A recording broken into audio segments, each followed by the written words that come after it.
હતા કઈ બોલો શું કામ છે, કોણ છો તમે? કે હું ઝલક રાજા છું. આ વાત છે ને છોકરાની. બોલો કેમ આવું પડ્યું?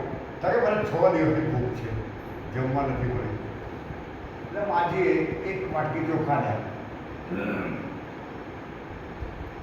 અને એ ચોખા લઈ ઝડક જંગલમાં જઈ માટીના વાસણમાં ખીચડી બનાવી. આ ખીચડી તૈયાર થઈ ગઈ ને ઝડકે વિચારે કે થોડી ઠંડી થાય તો આને ખાઉં. જેવી ઠંડી થઈને જેવો લેવા ગયો ને તે બળદ લડતા લડતા આવ્યા તો માટીના વાસણે ઠોકર લાગી. બધી જે ખીચડી હતી ને વિરાઈ ગઈ. એક નાના ઠીકરાની અંદર 10-12 કણ પડ્યા હતા. ઝલકે વિચાર કે ભાઈ આટલું મારા નસીબમાં હશે કે એને લેવા ગયા તો કોઈ બિલાડી પડી. જે બિલાડી પડી ને એ ચોંકી ગયો સ્વપ્નામાંથી. સ્વપ્નામાંથી ચોક્યા બાદ સવાલ થયું ને બધું પરવારે ન્યાય જોઈને રાજા ચિંતા ચોર છે. રાણીઓ પૂછે કે રાજા સાહેબ અમારે સેવામાં કઈ કમી પડી? તમને ચિંતા હતા કે ના?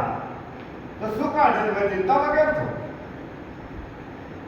તો કહે છે મને રાત્રે સ્વપ્ન આવ્યું અને હું રાજા પાસે ભિખારી બની ગયો. તો સત્ય શું એ મારે જાણવું છે. એ રાણીઓ કદી જવાબ આપે. એટલે મોટી રાણી છે ને સલાહ આપી ભાઈ ઋષિ મુનિને બોલાવો. એટલે રાજા કે ભાઈ રાજાના અમલની અંદર કોઈ ઋષિ મુનિ બાકી રહે એટલે બધા ઋષિ મુનિઓ આવ્યા. એ બધા ઋષિ મુનિઓ આવીને બેઠા ને એટલે પૂછે છે ઝલકને કે બોલ કેમ બોલાવવો પડે? તો ઝલકે ભાઈ સ્વપ્નવાળી વાત કરી. બધા ઋષિ મુનિઓ ચૂપ થઈ ગયા, કોઈ બોલે નહીં. એટલે દુર્વાસા ઋષિએ કહ્યું કે અષ્ટાવક્ર જંગલમાં રહે છે અને એના 8 અંગ વાંકા છે, ચાલી નથી શકતા. એને ઉંચકવા માટે પાલખી મોકલો. એ તમારો પ્રશ્ન જવાબ આપશે. ભાઈ રાજાએ હુકમ કર્યો. અષ્ટાવક્રને બેસાડી લાવે પર્ણકુટીમાંથી અને જેવો ઉતારે ને અને ઉતરીને ચાલીને પેલા પોતાના સિંહાસન બેસવા જતા હતા એટલે 88,000 ઋષિઓ થયા. મસ્કરી કરી. તમે ગણાવો ગુસ્સાબાદ કોણ? અષ્ટાવક્ર, દુર્વાસા, પરશુરામ.